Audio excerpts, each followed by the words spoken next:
우리 서로 한번 인사하십시다. 주님 사랑하십니다. 한번 서로 인사해 주세요. 주님 사랑하시는 거 맞죠? 여러분 사랑하십니까? 네, 너무 사랑한다고 졸지는 마시고요. 시편 말씀에 사랑하는 자에게 잠을 주신다고. 나를 너무 사랑해서 오늘 설렁하네요. 역시 저는 농담하면 안 될까 봅니다. 생긴 대로 살아야지, 그죠? 제가 초등학교 4학년 때였던 것 같습니다. 제가 살던 동네는 앞에 굉장히 큰 공터, 풀밭이 있는 공터에 그 앞에서 우리 많이 놀았던 걸로 기억이 납니다. 한 번은 이렇게 친구들 같이 놀고 있는데 형들이 와서 불을 피우는 겁니다.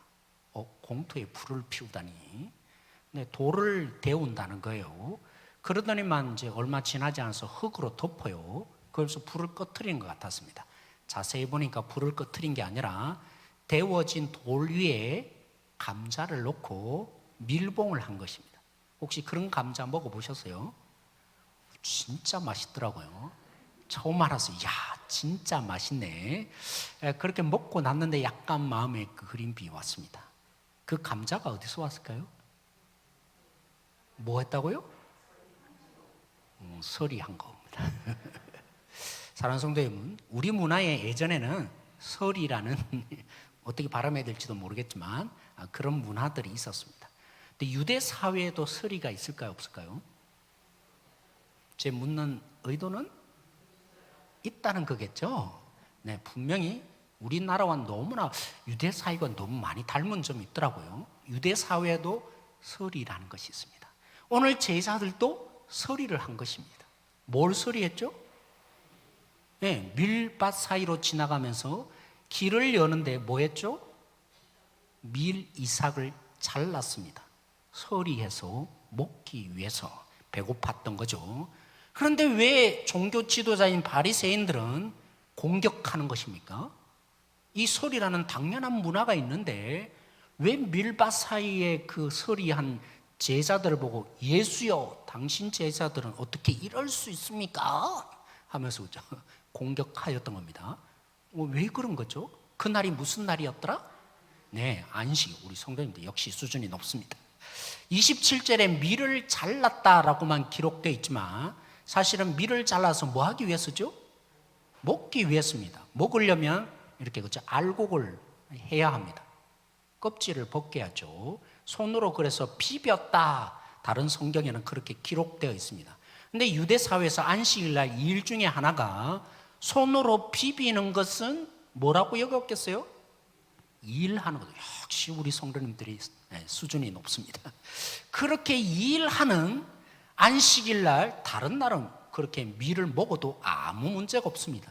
그런데 지나가면서 서리를 하는데 일해서 먹고 있으니까 안식일날 야 예수여 이렇게 말한 것입니다. 지난주에도 저지난주죠. 마찬가지인데 예수님의 제자를 탓하고 있지만 사실 누구 보고 공격하는 거예요? 예수님 보고 제자들을 왜 그렇게 하십니까? 이 말은 지금 예수님을 향해서 이 바리새인들이 공격의 농도가 더 높아진 겁니다. 여기 예수님이 두 가지 답변했는데 제가 잘못 읽었던 그 본문이 있는데 그 부분들은 제가 준비를 하다 보니까 시간이 많이 걸렸네. 그래서 오늘은 첫 번째 부분 예수님의 답변만 살펴보기를 원합니다. 예수님의 첫 번째 답변은 뭐냐면 이렇게 먹는 것이 왜 나쁘냐 한 것입니다. 일하다고 너희들이 여기고 날 공격하는데 내가 예를 들어볼게. 다윗이 거룩한 떡을 먹었다, 그렇죠? 진설병 먹은 사건을 얘기합니다. 거룩한 떡은 여기 본문에 있는 진설병 먹은 사건이거든요. 여러분 언제 다윗이 그랬을까요? 예수님이 지금 말씀하시는 이 진설병 다윗이 먹었던 것은 언제 하냐면 다윗이 사울을 피해서 달아나다 보니까 먹을 것이 없었어요. 너무 빨리 급하게 도망치느라 아무 먹을 것 구하지 못하고 도망치다 배가 너무나 고팠던 거죠. 우리 예수님은 아비아달 제사장 때에 있었다라고 했는데 정확하게 사무엘서로 돌아가 보면 아비아달 아니라 그의 아버지였던 아히멜렉 제사장 때였습니다. 배가 고파서 아히멜렉이라는 제사장에게 먹을 것 좀 주세요 했는데 애석하게도 먹을 것이 하나도 없었습니다. 유일하게 있는 것은 바로 진설병. 진설병이 뭡니까? 네, 성소에 하나님께 바치는데 12개 둘로 나누어서 6개씩 6개씩, 그래서 두 줄로 이렇게 올라와 있는 떡, 이스라엘 12지파를 상징하는 그것이 성소 안에 놓여 있습니다. 그것밖에 없다고 이 아히멜렉이 얘기를 해준 거예요. 그러니까 다윗이 뭐라고요? 그거라도 주세요라고 한 겁니다. 다윗도 분명히 알았을 것입니다. 뭘요? 이 진설병은 누구나 급하다고 먹을 수 있는 게 아니라 누구만 먹죠? 예, 제사장만 먹는 음식입니다. 분명히 다윗도 알았을 텐데 몰랐지 않았을 것입니다. 그런데 어떻게 다윗이 그거라도 달라고 하죠? 그래서 얼마나 배가 고팠으면 그거라도 달라고 했는지 이해가 되어질 수 있어야 합니다.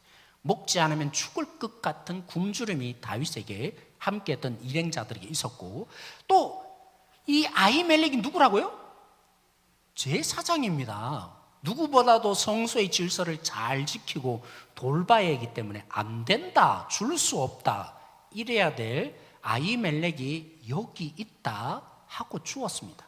그걸 먹고 다윗이 힘을 얻어서 사울을 잘 피해서 달아나게 된 겁니다. 근데 그 사무엘서 그죠? 21장에 보면 단 한마디도 다윗이 잘못했더라, 아무리 배고프다고 어떻게 하나님의 법을 깨트리고 그럴 수 있냐, 이 내용이 하나도 안 기록되어 있다. 이게 예수님이 지금 말하고 있는데, 왜 안식일과 무슨 관련이 있습니까? 무슨 관련이 있죠? 그렇게 관련 없는 얘기를 뜬구름 없이 끼워 맞추는 것 같은데, 여러분, 이 떡, 사무엘상 21장에 아히멜렉이 떡을 간직했다, 먹으려고요.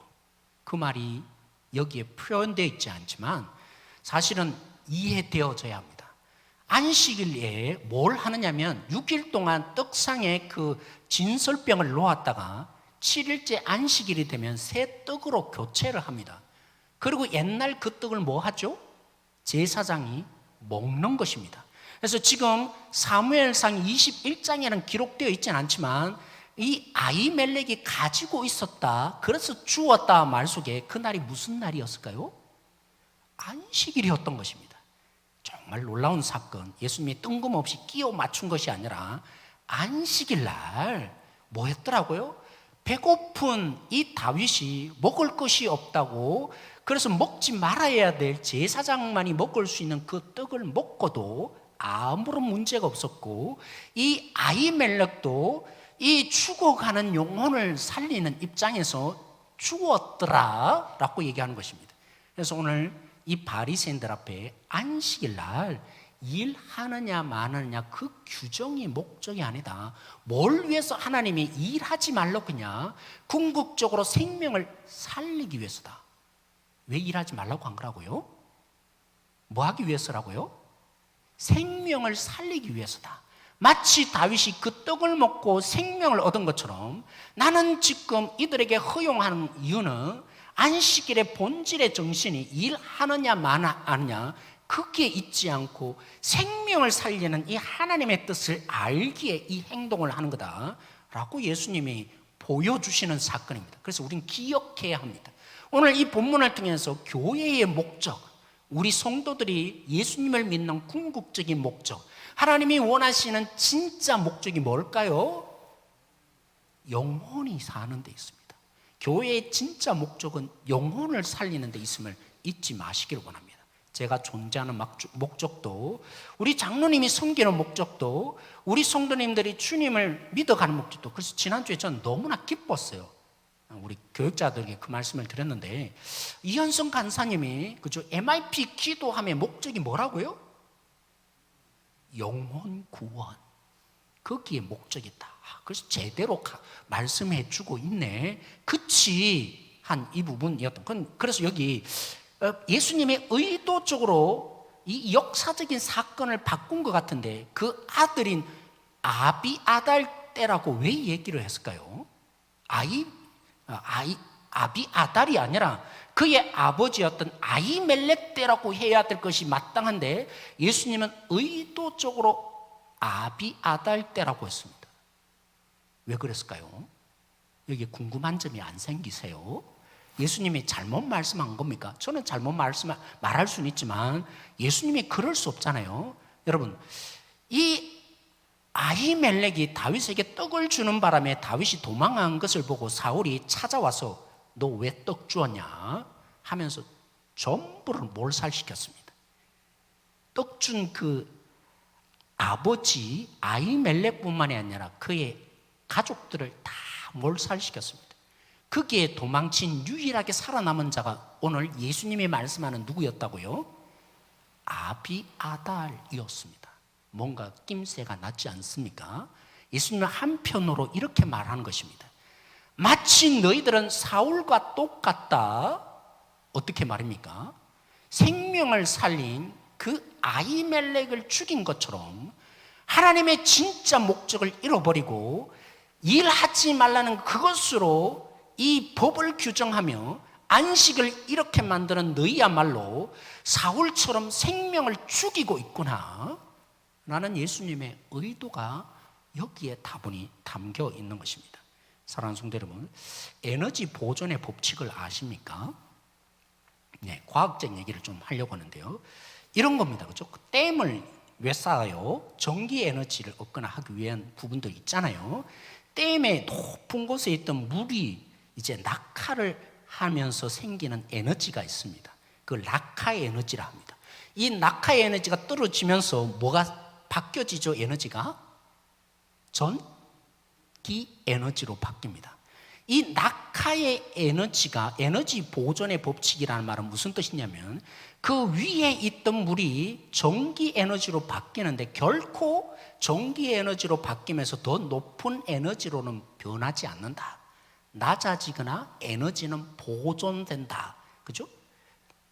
에너지가 적거나 다른 에너지로 바뀔 때 상세함이 있어서 많아봐야만 똑같거나 부족해진다라는 것이 과학자들이 믿는 에너지 보존의 법칙, 에너지 법칙의 제1법칙 성경처럼 여기고 있습니다. 그런데 이제 조금 다른 걸로 나가면 그죠? 작은 미생물에서 단백질이 전기 에너지를 일으켜서 그래서 아베막 같은 그런 생물이 생기고 그것이 점점 발전해서 뭐라고요?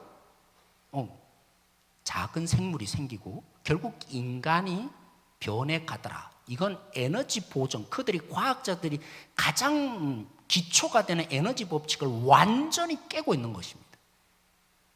맞잖아요. 작은 생물이 큰 생물이 에너지로 변환된 건데 에너지가 늘어난 거 아니에요. 근데 왜 이들은 이 가장 비과학적인 말도 안 되는 진화론을 주장합니까? 하나님을 없다고 하고 싶으니까 하나님이 싫기 때문에 그들의 과학의 규정까지 깨트리면서 진화론을 주장하는데 제가 그 얘기하고 싶은 게 아니고요. 진짜 얘기는 여기 있습니다. 에너지는 늘어난다고요? 다른 에너지로 바뀌면 감소하거나 그대로 있다. 영적인 원리로 적용하겠습니다. 사랑하는 성도 여러분, 하나님이 우리에게 생명을 살리라고 교회를 주셨고 그 생명을 살리는 일에 우리 모두가 헌신하며 나아가야 하는 것입니다. 이게 오늘 본문을 통해서 우리가 묵상되어야 할 부분입니다. 그런데 그 생명을 살리는 이 에너지가 다른 것으로 자꾸만 전환시킵니다. 사단이 그렇게 우리 마음을 바꾸어 놓습니다. 생명의 에너지에 집중하지 못하도록, 예를 들면 이런 거죠. 자꾸 주보 보면서 아우 오늘도 왜 주보가 이럴까? 그런 말들을 교육자들이 너무 많이 들으면요 뭐 할까요? 1시간 내내 주보 틀리면 어떡할까? 쳐다보고 있어야 합니다. 그거 끝나고 나서도 금요일날 틀리면 또 어떡하지? 교육자들을 왜 세우셨어요? 하나님의 세우심의 목적은 진짜 생명을 살리는 일을 하라고 보냈는데 자꾸만 에너지를 바꾸게 만들어요. 이제 주보에 대해서 조금 불편한 분들 계시죠? 이해는 됩니다. 생각하셔야 합니다. 하나님의 목적은, 교회의 진짜 목적은 생명을 살리는 목적으로 존재합니다. 그게 싫은 거죠. 그래서 에너지를 자꾸 변환시킵니다. 그래서 주보 보느라고 주보 고치느라고 하루 종일 고민하다 보면 생명을 살리는 에너지가 너무 줄어듭니다. 그게 우리입니다. 또 그런 경우 있잖아요. 문맥이라는 게 굉장히 중요합니다. 그래서 성경을 볼 때도 여러분이 한 단어에 집착하면 안 됩니다. 문맥을 잘 꿰뚫어 보셔야 합니다.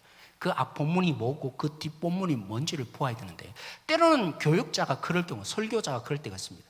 이 단어에 자꾸 매이니까 그가 알고 있는 단어가 뭐고 뭘 설명해야 될까, 이 단어를 얘기하다 보면 또 어떻게 혼란이 생겨서 상처를 입을까, 그거 고민하고 염려하고 설교 준비를 하다 보면 진짜 전해야 될 생명의 에너지에 온전히 올인하지 못합니다.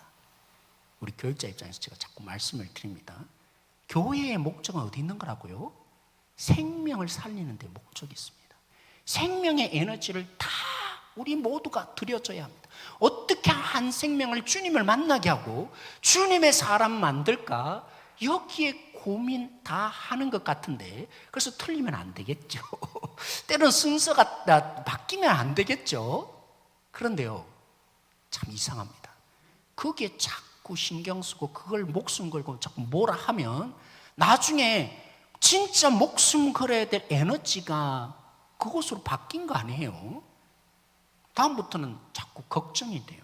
오늘도 설교를 했는데 뭐라 하지? 이런 마음 들고요. 사역하다가 성도들이 오늘 또 얼굴이 참 이상해 보이네. 왜 얼굴이 이상할까? 왜 오늘 또 인사를 제대로 안 해줄까? 이렇게 생각하다 보면 저 거기에 마음 가고 그저 하루 종일 또 고민하다가 또 전화해 보면서 권사님 그때 왜 얼굴이 왜 그러셨어요? 이제 이렇게 되다 보면 진짜 목숨 걸어야 될 생명의 에너지가 줄어들고 있는 거 아세요? 저는 우리 교회가 그렇기를 원합니다. 하나님의 생명에 관심이 있고, 그래서 어떻게 하면 저 연약한 영혼들이 생명으로 달려가게 했을까, 그 에너지의 모든 것을 쏟을 수 있도록 교육자들을 도와주시고, 교육자들이 일 다 하다 보면요, 흔히 그런 말씀들을 하시는데, 아니 목사님만 일 다 하세요? 아니 일 안 하시니까, 동력자가 없으니까 그것까지 신경 써서 안 하면 자꾸 펑크가 나니까. 그래서 우리 성도님들이 써야 될 진짜 위치는 어떻게 하면 목사님이 설교에만 집중하고 말씀에만 제대로 가르치고 사역하는 데 길을 기울여서, 그러면 내가 뭘 해야 될까? 이런 성도님들이 정말 되면 좋겠다. 그래서 교육자가 원래 생명에 목숨 걸고, 우리 성도님도 마찬가지죠. 섬길 때마다 이거 별거 아니야, 그거 없어도 괜찮아, 내 에너지를 생명에 목숨 걸도록 줄이고 있네. 때로는 화가 나더라도, 그렇죠? 이게 목적이 아니지. 질서 순서 틀린 거, 이건 목적 아니지. 생명을 살리는데 내가 여기에 분노를 하다 보면 생명은 없어요. 그게 우리가 되는 거죠. 그런 우리가 되기를 원하는데, 한 찬양곡을 마지막으로 저희들이 부르려고 합니다. 함께 부를 찬송은 288장, 페니 크로스비가 가사를 지었거든요. 잠시 그 해설이 있는데 한번 보고 제가 말씀을 마무리하려고 합니다. 이 찬송의 작사가는 찬송가의 여왕이라고 불렸던 페니 제인 크로스비입니다. 페니 크로스비는 갓난아기 때 감기에 걸려 눈 언저리가 심하게 부어올랐던 적이 있습니다. 의사는 겨자를 갈아서 눈에 바르라는 처방을 해주었는데 이 때문에 평생 앞을 못 보게 되었습니다. 태어난 지 6주도 안 되었을 때였습니다. 세상 누구보다 절망적인 유아 시절을 보낸 페니였지만 그녀는 자기의 눈을 멀게 한 의사를 원망하지 않았습니다. 1903년에 쓴 글에서 페니는 이렇게 얘기합니다. 내 눈을 잃게 한 그 가련한 의사는 이내 이웃에서 사라졌습니다. 우리는 더 이상 그 사람 소식을 듣지 못했습니다. 아마 이미 세상을 떠났을 겁니다. 그러나 그를 만날 수 있다면 나는 스스럼 없이 그가 내게 세상에서 가장 큰 도움을 주었다고 말하겠습니다. 나는 내 눈을 멀게 해주어 고맙다는 말을 거듭거듭 하고 싶습니다. 페니는 자신이 맹인이라는 사실을 조금도 불편하게 생각하지 않고 오히려 감사하게 받아들였습니다. 만약에 하나님이 시력을 다시 돌려주신다 해도 거절하고 싶다고 말했습니다. 왜냐하면 페니가 눈을 뜨자마자 처음으로 보고 싶은 건 천국에서 뵙는 예수님의 얼굴이기 때문이었습니다. 페니가 53세였을 때 친한 친구였던 피비 네프가 찾아옵니다. 네프는 자신이 작곡한 오르간 연주를 페니에게 들려주기 시작했습니다. 페니는 지난주의 설교 말씀을 떠올리며 온전히 주님께 나아가는 것이 무엇일지 묵상하고 있었습니다. 그러고는 마음속에 떠오르는 답들을 소리내어 웃기 시작했습니다. 예수를 나의 구주 삼고 성령과 피로써 거듭나니 이 세상에서 내 영혼이 하늘의 영광 누리도다. 비록 짧은 시간이었지만 세계적인 찬송가가 탄생하는 순간이었습니다. 페니 크로스비, 육신의 눈은 잃었지만 영의 눈을 가진 사람이었습니다.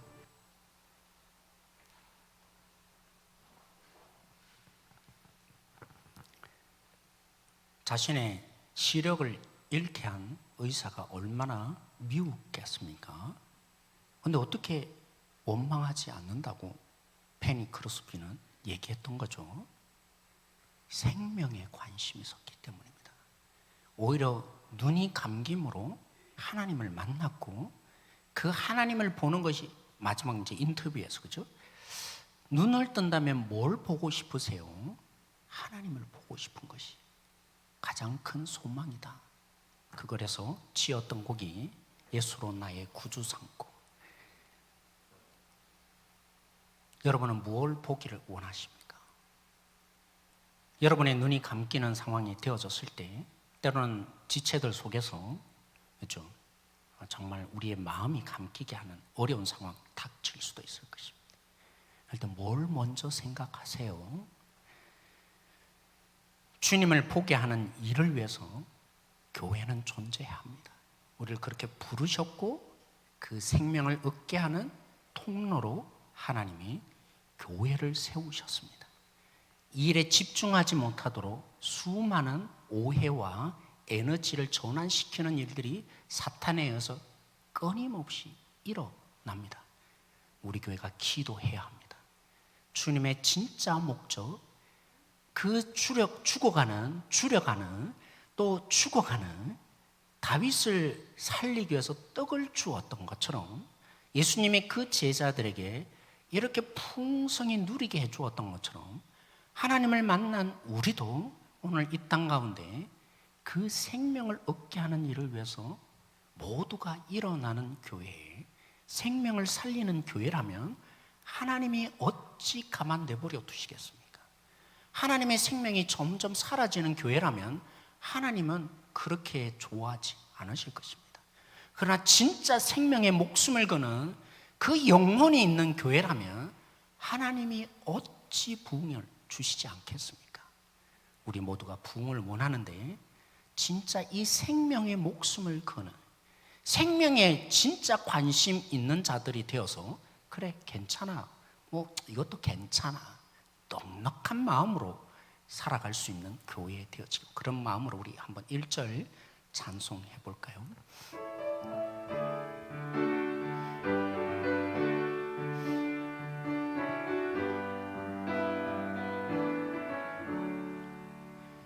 예수를 나의 구주 삼고 성령과 피로써 거듭나니 이 세상에서 내 영혼이 하늘의 영광 누리도다.